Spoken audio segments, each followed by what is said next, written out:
Come with me to visit 6 U.S. states in 4 days. What's up, YouTube fam? I'm Shannon, and I am an artist, designer, librarian, foodie, and lover of all things Black. Come along with me as I travel to new places, eat new food, try new things, eat some more food, highlight Black-owned businesses, and all other matters of carrying on. Be sure to subscribe, like, and comment. Welcome to the channel. Come with me to visit 6 U.S. states in 4 days. Why am I visiting 6 states in 4 days? Well, my friend has a goal of visiting all 50 states, and I tagged along with her on this trip for the vibe. So Wednesday night, we landed in Vegas. We stayed at the D. That's in downtown, Old Town Vegas part. This is a look at the Fremont experience. The next morning, we woke up in the Denny's, and then we rode the Deuce bus down to the Strip. If visiting Vegas, I recommend the Deuce bus as a way of transportation. It's an easy way to get around the city, especially if you're going in the dead of summer like we did. Got that good AC. And also, it's just $8 for 24-hour access, and you can get off and on as many times as you want. This is a look at the Welcome to Las Vegas sign. Then we headed over to the Bellagio to check out the conservatory. It was very pretty in there. Now, this was my third time in Vegas, and I had been to the conservatory before, so it was interesting to see how it looked different from the last time I went to Vegas 5 years ago. After the conservatory, we walked around the Bellagio outside to see the fountains, but then we realized the fountains don't really happen until later on in the day. So we walked over to the Flamingo Hotel to, well, see the flamingos. So here's a look at that. After that, we took the bus back to our side of town, back to the Fremont experience. If you've never been to the Fremont experience, definitely check it out the next time you're in Vegas. It's like a covered outdoor area. They have zip lining. That's Melissa on the zip line. I was standing on the ground, eating me some spicy watermelon, child. But definitely check out the Fremont experience because it's just a lot down there to see. So check out that area in Old Vegas the next time you're in Vegas. After that, we went to go get some pizza from Pizza Rock. And then we headed to Circa, which is a sister hotel of our hotel. And they told us as a part of our stay, we have access to the rooftop pool. So we went to check it out to see what it was hitting on. And we decided that we would come back later on that night. And I just want you to know that we indeed never made it back. We went to the hotel, wound up taking an impromptu nap, and then we headed to Area 15. Obviously, it's a play on Area 51. So we're talking a lot of futuristic, a lot of alien-themed things. This is like an entertainment complex. That's the best description I can give it, but I feel like that's not even doing it justice. It's multiple buildings. We only went to one. This is what it looks like in the entrance. It's on some Men in Black type stuff. Very overstimulating inside. Very overstimulating. Neon lights. It was a lot. But we went to a experience, I guess. We went to an experience in there called Omega Mart. So it's a storefront, but it's quite literally a front. You get tickets, you go in, looks like a market, and then you find these secret portals that take you to this other world. I really don't know how to describe it, y'all. Just look at the videos, okay? So more neon lights, more darkness, more weird, trippy stuff. Looked like whoever designed this was on shrooms. I mean, I don't know how else to describe this, but it was cool. It is $54. I don't know if it was $54 cool, but it was cool. It was cool. It was definitely a new experience. This is Melissa discovering a secret portal to another world. But it was fun though. If you're looking for something different to do in Vegas outside of the normal stuff, definitely check out Area 15. They had an arcade and bar in the building as well. They had a concert venue, axe throwing, bowling. They had all types of stuff. After that, we went back to the Strip and we visited the Bellagio so we could see the fountain show. I feel like that's a quintessential Vegas activity you have to do when you're there.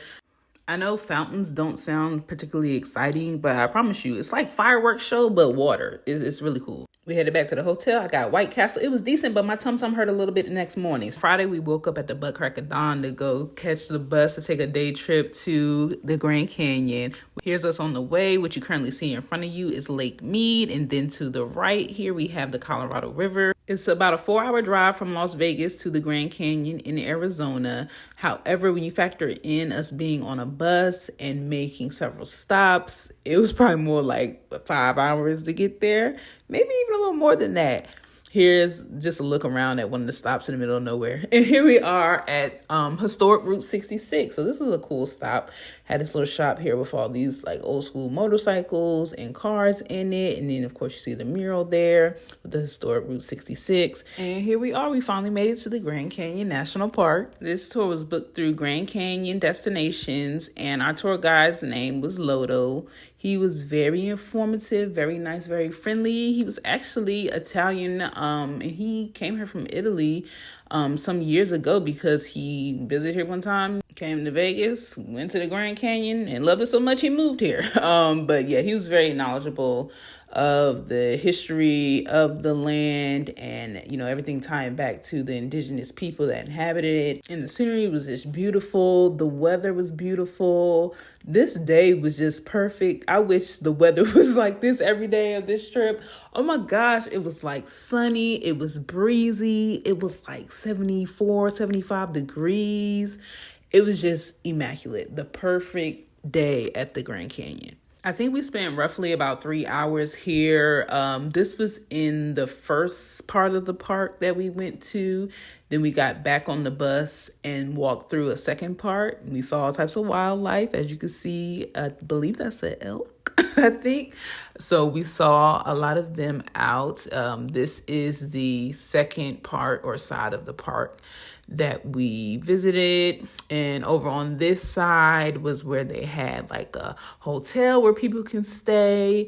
They had a restaurant, like a steakhouse type restaurant, and they had a gift shop. So it was really nice. And here we are back on the bus, back on our way to Vegas. It was a very scenic ride there and back, as you can see. The wonderful mountains there. This is just me taking footage at another stop that we had. And this one, we're almost back to Vegas. This is actually the Hoover Dam. It looks super cool at nighttime. We did stop and have dinner before we got all the way back to Vegas. If you ever want to book with this company, they include lunch. They have an add-on option for breakfast. And then for dinner, you can order and pay on the bus when you first leave the canyon, so it's ready for you when they get to the restaurant. We got back to Vegas a little after 9, and we were so tired we didn't do nothing else, y'all. This is the next morning. This is Saturday, and we're headed to the airport because it is time to leave Nevada and head to Kansas City, Missouri. We landed early Saturday afternoon, picked up our rental car at the airport, and then we headed to the downtown area to see what Kansas City was hitting for. This was an art center we passed by. The architecture of the building really intrigued me. It seems like it might be like their version of like a Kennedy Center. And then I went to Jack Stack Barbecue to get me something to eat. You know, Kansas City barbecue. I had to see what it was talking about. And that barbecue place was kind of swanky in there. But I got a sampler plate. I got some brisket, pork ribs, burnt ends, baked beans, and their corn cheese. The corn cheese looks sus, okay? I will agree it looks sus, but it kind of grew on me. It was a good barbecue plate though, y'all. My favorites were definitely the ribs, burnt ends, and the beans. And then we walked around a little bit, saw this really cool mural. And then, child, it was back in the car because it was time to head to the next city, which is Omaha, Nebraska.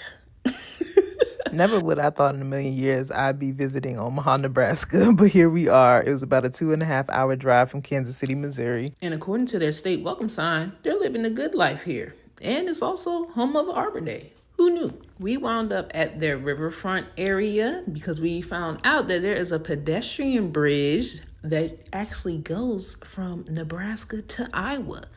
So we walked to Iowa, y'all. Matter of fact, there's actually a line on the bridge that tells you exactly when you're crossing from state to state. The bridge crosses over the Missouri River, dividing Iowa and Nebraska, and it's just 3,000 feet long. So there and back was just a little over a mile. Here's a view of the land on the Iowa side and Council Bluffs.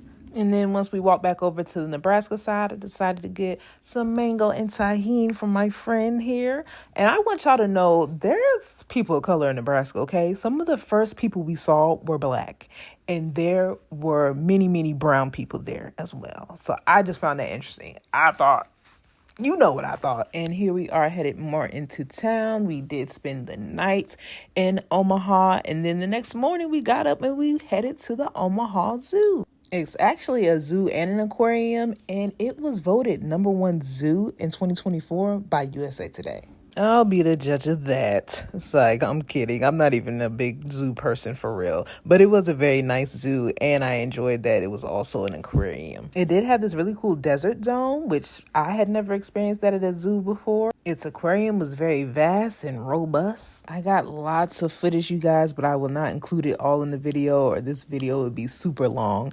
I'm sure most of you all have probably been to a zoo or aquarium before, so I'll just show some clips. Now, this is something I did find interesting and can't say I've seen at the aquarium before. We actually saw one of the staff members in the tank cleaning. And then these fish, I just thought the color combination was just chef's kiss. We checked out the butterfly sanctuary as well. We saw these turtles doing their thing. Now, this was cool. I said, all right, Omaha, y'all might got the #1 zoo. This little chairlift to see the zoo, I thought that was really cool. This was another thing. I was like, all right, y'all got it. They allow you to feed the giraffe. We left the zoo around noon to give us plenty of time to get to the airport. Here's Melissa driving with cornfields in the background. Many, many cornfields we drove through. Well, I was dozing it out of sleep.